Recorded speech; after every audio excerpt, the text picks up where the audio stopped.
Where's Dave? Tanong ko kay Fiance nang palabas na siya. I think hinatid niya si Stephanie sa inyo. I see, thank you. Maraming chopper ang nakaredy sa open field na hinanda talaga nila para sa araw na manganganak si Agatha. Nakita ko si Dave. Nang makita niya ako ay agad siyang tumakbo palapit sa akin at hinalikan ako sa labi. I'll be back, babe. Anya at tumango ako saka siya sumakay sa isa pang chopper na pinagmamanehuhan niya. Hawak ko si Oceanie habang nakatingin sa mga papalayong mga chopper na nasa hipapawid na. Nang mawala na sila sa paningin namin ay tumingin ako kay Angie. Sa bahay na kayo, Ange. Sabi ko dito at tumango naman siya. Nang makarating kami sa bahay ay sinalubong kami ng mga magulang ni Dave. Nakaalis na ba sila? Tanong ni Mama sa akin. Yes po, Ma. Mabuti naman kung ganoon at baka mapano pa si Agatha. Nag-aalalang sambit ni Mama. Zelaya, anak, saan ang apo ko? Napatingin ako kay Papa sa sinabi niya. Po? Gulat na tanong ko. Nagulat din si Angie sa sinabi ni Papa. Ang sabi, sumama sa iyo ang bata. Biglang bumilis ang tibok ng puso ko. Napatingin ako kay Angie na nag-aalala na rin. Sobrang lakas ng tibok ng puso ko na binalikan ng dinaanan namin kanina. Oh my God, don't tell me na ang anak ko ay nasa isa sa mga chopper na umalis kanina. Umaga na, but hindi pa rin kami nakatulog. Hinihintay kong tawagan akong Dave. Hindi ako mapalagay sa kinalalagyan ko ngayon. Paano ako hihinahon kung ang anak ko ay nalayo sa akin? Para akong maiiyak sa kaba. Sina Mama, Papa, Amanda at mga kaibigan ko ay nasa tabi ko. Lahat sila ay kinakabahan na rin. Kasalukuyan kong tinatawagan si Vios. Hindi niya sinasagot. Wala akong ibang matawagan kundi siya lang. Tinawagan ko ulit at sa pagkakataong ito, sinagot niya ang tawag ko. Zelaya? Halata sa mukha nito na bagong gising ito. Vios, what happened? Mahihimigan sa boses nito ang pag-aalala. Alam kong alam niya base sa boses ko na may hindi magandang nangyari sa amin dito. Help me, Vios. Nasaan ka ngayon? Pwede mo bang puntahan si Dave? Bakit? Ano ba nangyari? Si Stephanie. Shit, Zelaya. Ano nangyari sa bata? Pati siya ay natataranta na rin. Vios, find Dave for me, please. Tanungin mo kung sumakay ba si Stephanie sa chopper. Hindi ko siya mahanap sa isla eh. Please, Vios, find my daughter. Umiyak na ako sa pagkakataong ito. Nilukob ng kaba ko ang dibdib ko. Don't worry, kailan sila umalis dyan? Kagabi pa. What? Zelaya, bakit ngayon mo lang ako tinawagan? Narinig ko ang kalampag sa kabilang linya. Hinuha ko ay nagmamadali siya o natataranta bago namatay ang tawag. Ange, wala na bang masakayang iba dito? Tanong ko kay Angie. Walang kahit na anong transportasyon paalis sa isla dahil ginamit nila papunta sa city. Zelaya, alam natin na ginamit lahat ng tauhan para sa masiguradong ligtas si A. Lalanguin ko na lang kaya ang dagat. Puno ng pag-aalala ang mukha ko habang nakatingin sa kanila. I'm so hopeless. Hindi ko na alam ang tamang gawin. Calm down, Zelaya. Tawagan mo ulit si Dave. Sabi ni Pauline. Dinayal ko ulit ang number ni Dave at ilang ring lang ay sumagot na ito. Hello? Agad ako napatayo nang marinig ang pamilyar na boses ng anak ko. Stephanie, baby? This is Mama. Nasaan ka? Napatayo din sina Mama at Papa nang marinig na tawagin ko ang pangalan ng anak ko. Hello, Mama? I'm in the car po. Kasama ko po si Papa. He's sleeping. Kumunot ang noo ko sa sinabi niya. Anong sleeping? Ano anak? Bakit natutulog ang papa mo? Tanong ko dito. Nagsimula na ring tumibok ng mabilis ang puso ko. Kinakabahan ako sa hindi ko malamang dahilan. I don't know po, Mama. I tried to wake him up but hindi po siya gumigising. Anak, nandyan ba Tito Kael o Tito Philip mo? Tanong ko sa anak ko. I have a bad feeling about this. No, Mama. They are not the hospital. Kami ni Papa po nasa car po. Nagsimula na mag-unahan sa pagtulo ang mga luha ko. May sinabi sa akin si Paulina. Nagpakaba sa akin lalo na siya namang ikinasinghap ng lahat. Baby anak, will you promise kay mama na huwag kang lalayo kay papa? Yes mama, I promise. And please anak, itago mo ang phone ni papa sa bulsa mo. Huwag mong ipapakita kahit na kanino. Tapos, if kayo lang ni papa ang naiwan, tawagan mo si mama, okay ba? Yes po mama. Now, turn off the phone anak and hide it. Huwag mong sasabihin na may dala kang phone, okay? Yes mama. Bye mama. Bye my baby. Mahal na mahal ka ni mama. I whisper bago namatay ang tawag. Yumakap ako kay Angie at humagulhol ng iyak. Pauline showed me the text from Diego. Dave and Stephanie are missing. The next day, hinihintay ko na dumating si Philip. Alam na nila na nakausap ko ang anak ko. They are tracing the location. Natawagan ko na rin sina Kuya Jan at Felix. Humingi ako ng tulong sa kanila. I tried contact Vios but he's out of coverage. Hindi ko siya makontak. Relax Zelaya, it will take a minute. Trust Fians, kahit loko-loko yan, maasahan yan dito. Sabi ni Philip sa akin habang nakayakap sa akin si Amanda at pinapagaan ng loob ko. Habang hinihintay namin ang results ay pumasok ang isa sa tauhan ni Philip. Ma'am Zelaya, may mga bisita ka po. Napatingin ako sa likuran nila. Nang makita ko kung sino ang mga bisita na naghahanap sa akin, ay agad akong tumakbo para yakapin sila. Sina Kuya Felix at Kuya John. Miss na miss ko na sila. Mga taong tinuring kong ama. Mga taong tumulong sa akin. It's okay anak, huminahon ka muna. We are here to help you. Sabi nito sa akin. I nodded at pinunasan ng mga luha sa mga mata ko. May mga naghahanap sa'yo sa labas. Sumama ka muna sa amin. Lumingon ako at nakitang tumango si Philip. Sumama ako kay Kuya Felix habang si Kuya John ay lumapit kina Fians at sa team nito na nagtatrack ngayon sa location ng mag-ama ko. Nang makalabas kami sa bahay, bahagya ako nagulat na makita ang daandang armadong lalaki. They are here to help you. Mga tauhan ng dating daddy mo and this time, they are ready to serve you. Nanlalaki ang mga mata ko sa gulat lalo na nang makita na lumuhod silang lahat para magbigay galang sa akin. Sobrang dami nila at lahat ay seryoso na para bang handa sila na pagsilbihan ako. Huwag mong maliitin ang kapangyarihan mo, Zelaya. You're a Loverio. You're an heiress. It's time to make use of your power. Hindi basta-basta ang binabangga mo ngunit huwag mo rin kalimutan na hindi ka rin basta-basta. Hindi ko maproseso agad-agad ang sinabi ni Kuya Felix sa akin. Alam kong mayaman ang ama ko pero hindi ko sukat akalain na malawak ang koneksyon niya at ganito kalawak ang hawak niyang kapangyarihan. Nakita namin si Papa, lumapit siya sa amin ni Kuya Felix. Bahagyang yumukod si Kuya Felix kay Papa na ikinatak ako. Felix, tawag ni Papa kay Kuya. My men are on standby. May naipasok na rin kaming new weapons in case of circumstances. That will be a big help, sir. Thank you. No, Felix. It's a thank you for helping me. Anak at apo ko nang nawawala. It is my job as a father. Sabi ni Papa. Napayuko ako sa gulat at kaba sa nangyayari. Hindi ko lubos akalain kung bakit sir ang tawag ni Kuya kay Papa.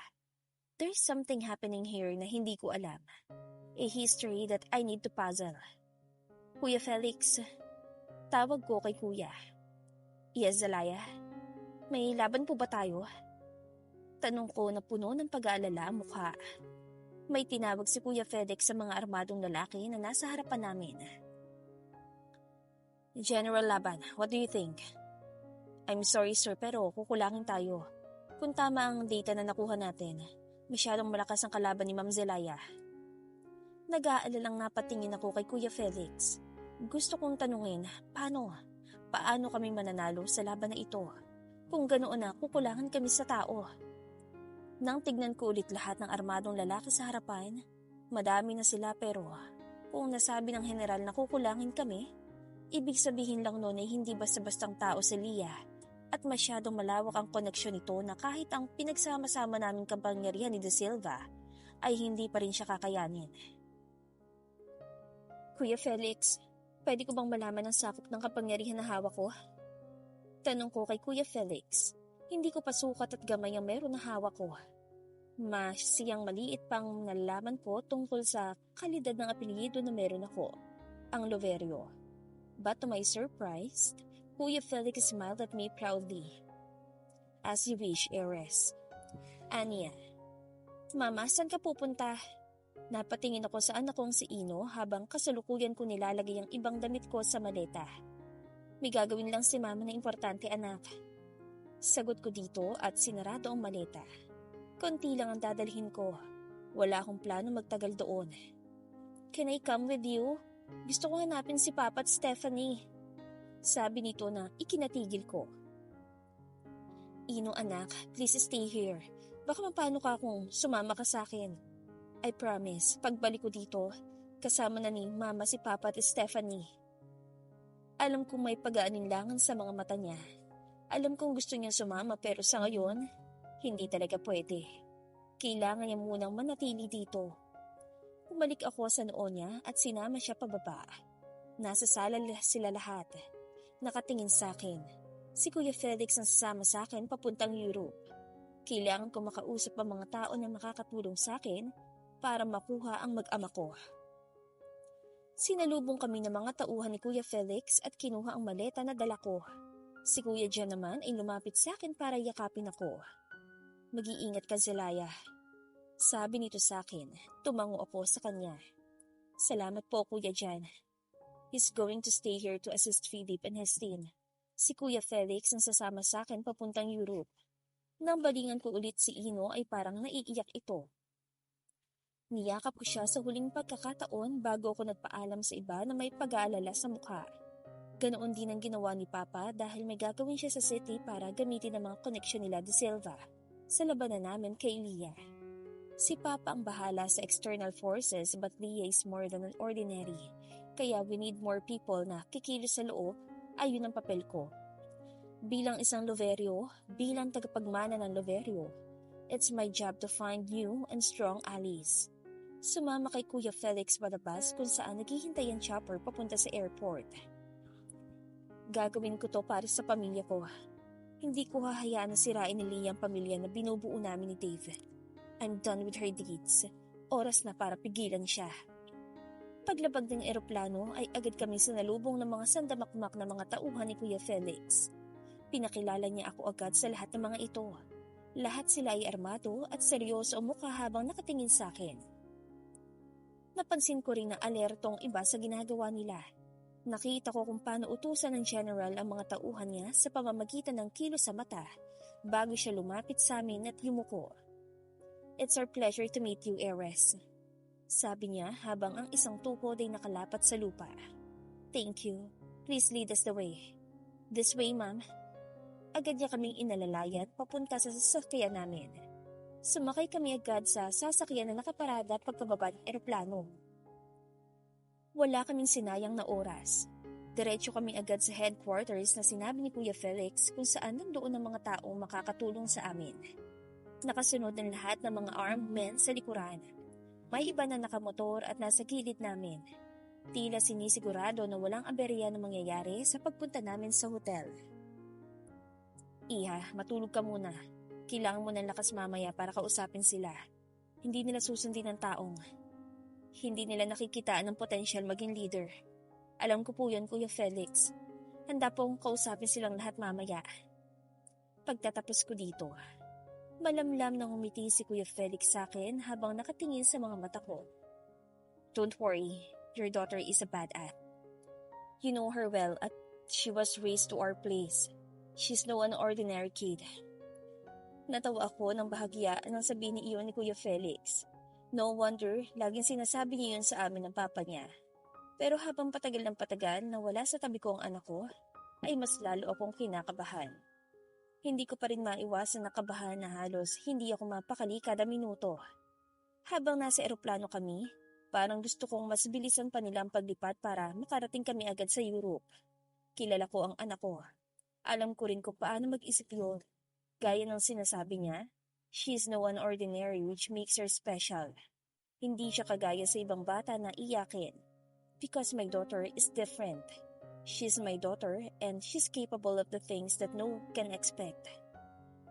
No wonder, ramdam na ramdam ko na yung antok at pagod sa biyahe. Sinandal ko yung ulo sa bintana at natulog. After ilapag ni Dave ang chopper na minamaneho niya, ay nagulat siya nang may tumawag sa kanya na papa sa likuran. Napanganga siya sa gulat na makita si Stephanie sa likuran na nakangiti. Para siyang aatakihin sa puso nang wala sa oras. What are you doing here? Hindi makapaniwala ang tanong niya sa nakangiti niyang bunso. I wanted to come with you here. Inosente itong umiti habang nakasandal ang likuran sa upuan. Oh, I feel asleep. That's bad. Para siyang hihimatayin sa puso sa sinabi ng anak niya na parang hindi ito natakot habang nasa himpapawid sila. Ni wala siyang kamalay-malay na sumama ang anak niya sa kanya. Sa takot ay agad niyang kinuha ang bata at niyakap.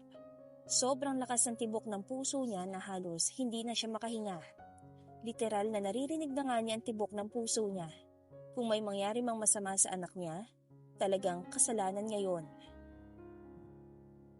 I told you na puntahan mo si Mama. Sabi ni Dave nang kumalma na siya.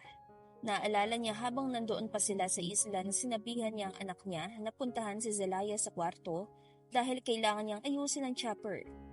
Hinatid niya pa ito sa itaas kaya hindi niya akalain na sumunod ang bata sa kanya. Bumaba ang buso ng anak. I'm sorry po, Papa. Sabi nito na nakatungo. Kaya pala nung nagpaalam ako kanina kay Zelaya ay walang anak namin sa tabi niya. I thought inuwi niya ang bata. Nasabi ni Dave sa kanyang isipan. Aalis din tayo agad. Babalik tayo kay Mama dahil nag-aalala na yon. Dagdag nito sa anak. Hindi po ba tayo papasok sa ospital, Papa? Bawal ang bata doon, sabi ko sa kanya. But Papa, I'm not an ordinary kid. I am your daughter and Mama's daughter. Napabuntong hininga si Dave dahil nandito na naman siya sa pagiging not ordinary niya. Fine, magpapaalam tayo kina Tito ka Elmo at aalis na rin tayo agad. Napipilitan kong sabi sa bunso namin. Napangiti ako nang makita ang pagsilay ng malapad ng ngiti nito sa mga labi. Yehey! Thank you so much, Papa! Agad ko siyang binuhat at pumasok sa loob ng ospital. Pagmamay-ari ito ni Diego kaya okay lang. Maraming bantay sa labas at loob dahil kay Agatha. Hindi namin alam kung paano mag-isip si Leah at natatakot si Kael na baka gamitin nila Shnia ang anak nila ni Agatha. To secure everything, naghanda si Philip at Diego ng mga tao na magbabantay sa ospital. Inutusan ko rin ng mga tao ko na standby sa katapat na building at baka may mga sniper na nakahire doon. You need to stay here. Kakausapin ko lang sandali si Tito mo, okay? Yes po, Papa. Umupo siya sa upuan sa waiting area. Nasa likuran ko lang since Kael, Diego, Philip, and Fiance are here. Sinamahan namin si Kael para magbantay kay Agatha and our moral support. He's our friend after all. I need to go back, Ruth. May maliit na bossing na sumami. Nang tignan nila ang nasa likuran ko ay sabay silang nagulat. Hi, Titos!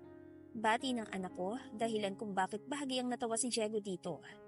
It must be hard on your part, man. Siya yata ang nakakuha ng ugali mo, Ruth. Natatawang sabi ni Philip na ikitabuntong hininga ko lang. I agree. Kahit kasi kamukha mo si Ino, he thinks like his mother, pero yung bunso nyo, sa'yo lahat. Dagdag pa ni Kael na tinawanan ng lahat. I cannot deny dahil kitang-kitang ebidensya. I think you need to go, Ruth. Your daughter, iniwan ka na. Nang lingunin ko ulit ang anak ko ay naglakad na ito paalis sa waiting area. I need to go. Paalam ko sa kanila at hinabol si Stephanie na papaliko na sa hallway. Nagmamadali ako na habulin siya pero napahinto na makita ang isang nurse na nakahawak sa anak ko. Papa, the lady said, nakita niya raw si Mama. Sabi ng anak ko na tuwang-tuwa at nakatingala sa nurse na may hawak sa kanya. Nang balingan ko ulit ang babae, nakita kong may hawak siyang syringe na nakatutok sa leeg ng anak ko. How are you, Dave? Nagulat ko nang makilala ko ang mukha niya. Kumuyom ang kamao ko sa galit. Gusto ko siyang sugurin ngayon din pero... Pakawalan mong anak ko, Leah! May anger won't resolve anything. Nilalamon na ako ng galit at kaba. kaba para sa anak ko. Natatakot ako na baka hindi ko siya maprotektahan, katulad ng nagawa ko kay Zelaya at Ino noon. So tama nga ang hinala ko. Nagkaanak pala kayo ng malanding kaibigan ko. Don't call her that. Kaya dito sabi ko sa kanya, subukan mo lumapit o sumigaw at ituturo ko to sa anak mo. Don't try my patience, Dave. This poison can kill your daughter in a second. Nanginginig ang buong kalamnan ko sa galit. Gustong-gusto ko siyang patayin pero nasa kanya ang anak ko. Nang tignan ko ang anak ko ay nakangiti ito sa akin. She even mouthed, "It's okay, Papa.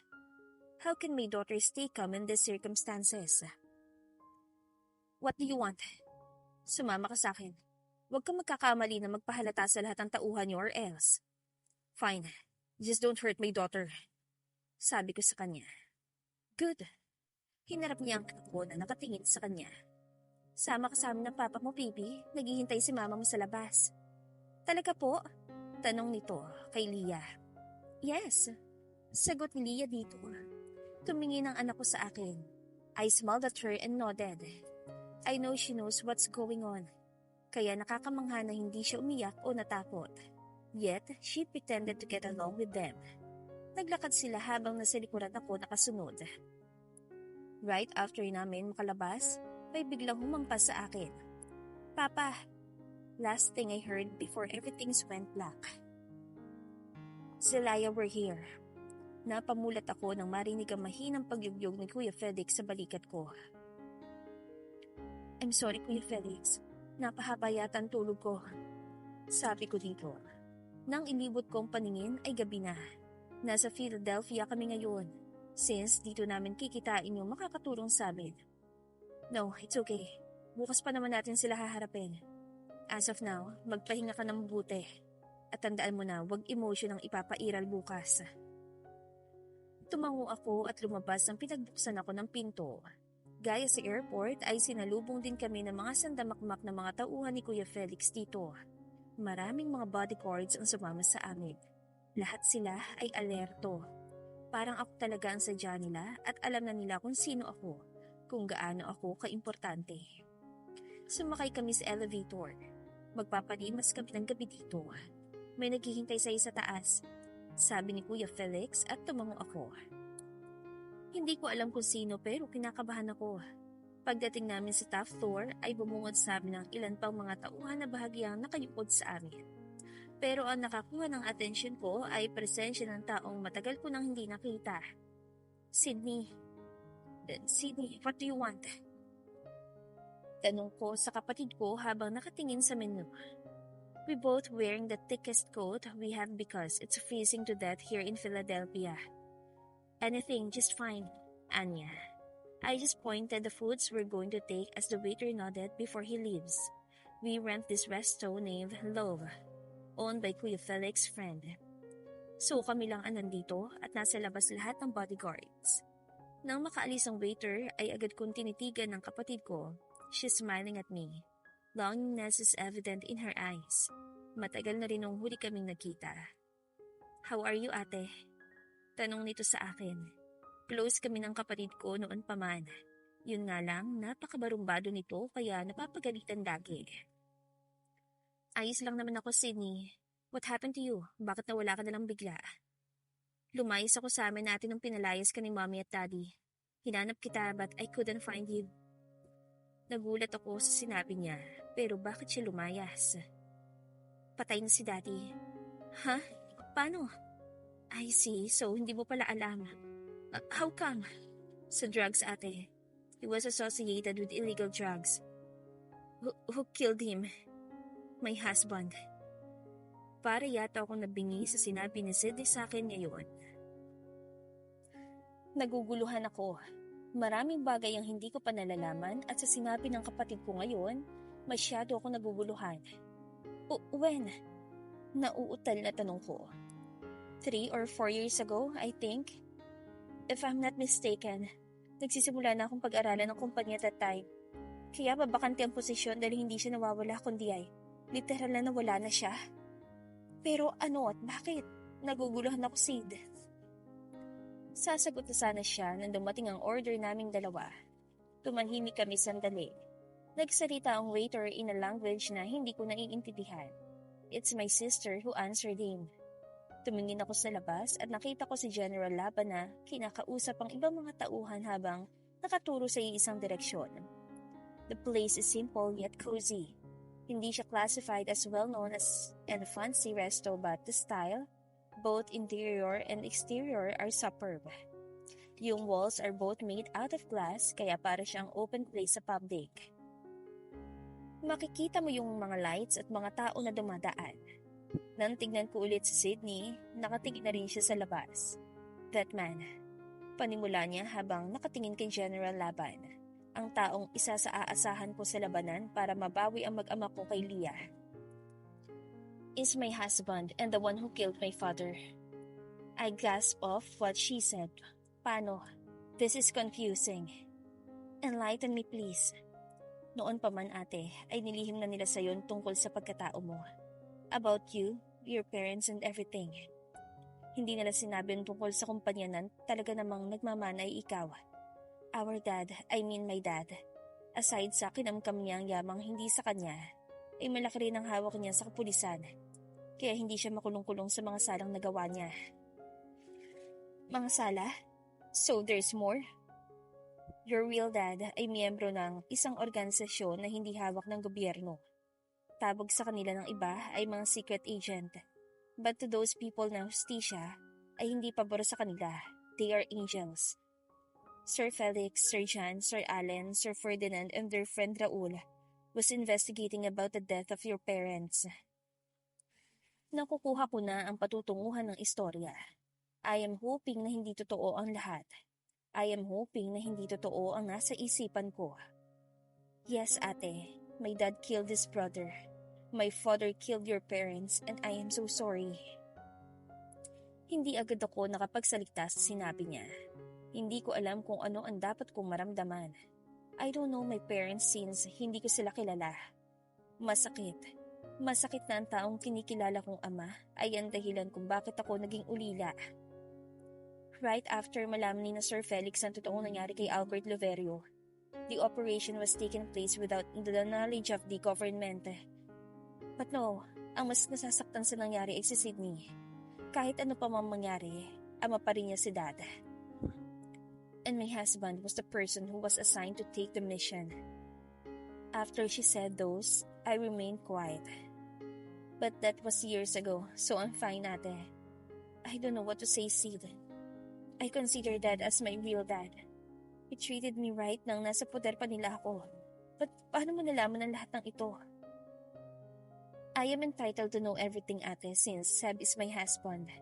I am not part of the organization but I have the rights to tell you everything. Since you are the heir of Loverio at Zelaya, you are the rightful person to replace the position of your late father. Pardon, Sid? What do you mean by that? Inutusan ako ni Sir Felix na sabihin sa iyo ang lahat. The Loverio Company, headed by Albert Loverio, was considered as one of the most successful company in the world, and your father was one of the most powerful men in Asia. His connection to other leaders are unlimited. There are many armies served under your father, including the other parties found in the 7 continents. The organization ought to serve the bloodlines of the people they considered as their leaders. Since your father had passed away, the title will be passed on you. Nakatanga lang ako sa paliwanag na Sydney. Mahirap i-absorb lahat ng mga sinabi niya. Gusto ko mag-react at gaya kanina ay hindi ko rin alam kung paano mag-react. Kung iisipin, napakasimple lang ng buhay ko noon. Hindi ko aakalain na ganito na lahat ngayon. In a simple term, you will be the next heir of the throne with no castle. Literal ako napangangas, sinabi ni Sydney. Alam kong mayaman ang ama ko, but hindi ko talaga alam kung gaano kayaman ito. When your father died, si Sir Ferdinand and Sir Allen ang umalalay sa posisyon ng iyong ama. Ito ba ang sinasabi ni Kuya Felix at Kuya Jan una, mga kaibigan nila? Kaya ba hindi ko pa sila nakikita kahit minsan lang? Habang si Sir Felix, Sir Ruel, and Sir Jan ang nakatoka naman na hanapin ka. Pagkatapos ng kapatid ko. Pero Sid, bakit ganun ang ikinalawak ng connection na hawak ng gamit ng ama ko? No one knows, ate. Only the founders know everything kung bakit loyal ang mga sumusuporta sa kanila. That's the legend na huhukayin mo pa sa lupa para lang malaman ang buong istorya. If that's so, then who are the other bosses? Kung ang ama ko ay isa lang sa mga founder ng tinatawag na ng organization na to, then who are the others? Ilan ba silang leader nila? May I know who are the other bosses, Sid? Ilan ba silang leader? Sa pagkakaalam ko, may 3 pang leader na kinikilala ng organization at ikaw ang pang-4. Hindi ko lang kilala kung sino sila but according to my husband, nakilala man sila, ate. Ha? Nakilala ko na? Pero sino? Bukas, ate. Haharap ka na sa lahat. Tutulong ako sa lahat na makakaya ko. Pamilya ko pa rin sila, ate, but what they did ay hindi nakatanggap-tanggap. Lashnia is still my half-sister dahil anak siya ni mommy. What? Napatayo ako sa gulat. Yes, Ate Zelaya. Kapatid ko si Leah sa ina. Reason why my mother chose to stay with her dahil sa gusto niyang bumawi. Nabulag na si mami sa pagmamahal niya kay Leah na kahit hindi na tama ang ginagawa niya, isinusuportahan niya ito. Nanghihinang napaupo ako pabalik sa upuan. Sobrang nakakagulat na nalaman ko sa lahat. Bigla akong naalala ang pagdating ni mommy nung panahon naghaharap kami ni Amanda. Kung ganon ay parte si mommy sa plano ni Leah. I tried to convince mom na umalis na kay Leah but lagi na lang niya akong sinasagot ng sorry. Malungkot na sabi ng Sydney sa akin. Kahit ako ay wala akong masabi sa sinabi niya. Ito ang mahirap, ang pumili sa tama laban sa pamilya mo. My family cost you pain, ate. Kaya gusto kitang tulungan sa abot ng aking makakaya. Hindi dahil sa kasamang asawa ko sa organization. Yun ay dahil gusto kong itamang pagkakamaling ginawa ng pamilya ko. Sinserong pahayag ni Sydney. Nakakalungkot. Hindi ko lubos akalain na ang taong pinag-isipan ko na masama noon ay ganito kabait na kapatid. Si Sydney ang dahilan kung bakit ako napalayas noon. Pero siya rin pala ang tao.